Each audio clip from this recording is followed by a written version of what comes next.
వరకు ఎవ్వరు ఆ విషయం గురించి ఎవ్వరికీ తెలియదు, ఆయన ఏమైనారు ఎక్కడున్నారు అని చెప్పి. నాకు అందుకే ఒక సినిమా గుర్తొచ్చింది. ఒక సినిమా చిత్రలహరి అనుకుంటా. ఆ సినిమాలో హీరో మనకి యాక్సిడెంట్ కాగానే ఒక బటన్ ట్రిగ్గర్ అయ్యి మన ప్రైమ్ కాంటాక్ట్స్ అన్నిటికీ ఇన్ఫర్మేషన్ పాస్ అయ్యేటట్టు ఒకటి బిల్ చేస్తాడు అనమాట. అదేందుకు దాని ఇంపార్టెన్స్ ఎక్కువ ఉంటే బాగుండు అనిపించింది, ఎందుకంటే ఎవరిదైనా ప్రాణమే. సో అందుకే ఇట్లాంటి టెక్నికల్ థింగ్స్ ఇంకా ఇన్నోవేట్ చేస్తే ఇంకా బాగుండేది అనిపించింది. బట్ ఎనీవే, చెప్పలేం, అన్ప్రెడిక్టబుల్ లైఫ్ అనేది. సో అలా ఆ రోజు యాక్సిడెంట్ అయిందా లేదా మృత, అది చాలా మంది చాలా రకాలుగా చెప్తున్నారు.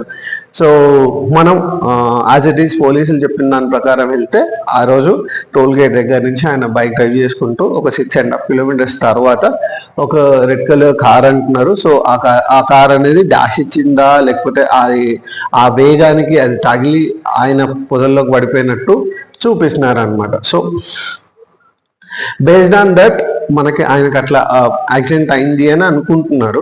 సో ఇది ప్రాథమిక నిర్ధారణ. సో ఇంకా ఫర్దర్ డీటెయిల్స్ అనేవి పోస్ట్ మార్టం తర్వాత వస్తాయి. ఇంకా క్లూస్ టీమ్ ఉంది, ఇంకా వాళ్ళంతా దాని బ్యాక్ అండ్ వర్క్ చేస్తున్నారు. సో మనం ఇంకో 2-3 డేస్లో అసలు నిజం ఏంటి అనేది మనందరికీ తెలుస్తుంది. సో ఇక్కడి వరకు బాగానే ఉంటాడు. సో ఇవన్నీ క్వైట్ న్యాచురల్, జరుగుతూనే ఉంటాయి. సో ఇక్కడ పోటాపోటీగా పాస్టర్లు వచ్చేసి దీని గురించి మాట్లాడి లేదు ఇది ఖచ్చితంగా హత్య అని చెప్పి, ఈవెన్ రిపోర్ట్లు వచ్చినా కూడా ఇది ఖచ్చితంగా హత్య, మేము ఇదే కరెక్ట్గా నమ్ముతాం, మీరు చెప్పేది గవర్నమెంట్ చెప్పేది ఏది వ్యవస్థల మీద కూడా నమ్మకం లేకపోతే ఎట్లా, అసలు చెప్పేంత వరకు వినాలి కదా. వినకుండా అట్లా మాట్లాడడం అనేది ఎంతవరకు కరెక్ట్ అనేది వాళ్ళకే వదిలేసిన. సో ఇది పాయింట్ 3.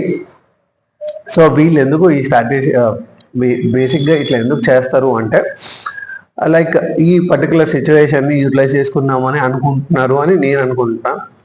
సో ఈ పర్టికులర్ థింగ్ని వాళ్ళు హైలైట్ చేయాలనుకుంటున్నారు. సో అందుకని హీస్ వెల్ నోన్ ఫేస్. నేను చెప్పిన కదా, 2 తెలుగు రాష్ట్రాల్లో చాలా వెల్ నోన్ ఫేస్. క్రిస్టియన్స్కి అయితే మరీ everybody knows him. So not only in Telugu, both Telugu states, బయట కంట్రీస్ కూడా ఈయన ఫెమిలియర్ ఫేస్. ఎందుకంటే ఈయన వివిధ భాషల్లో మాట్లాడగలుగుతాడు.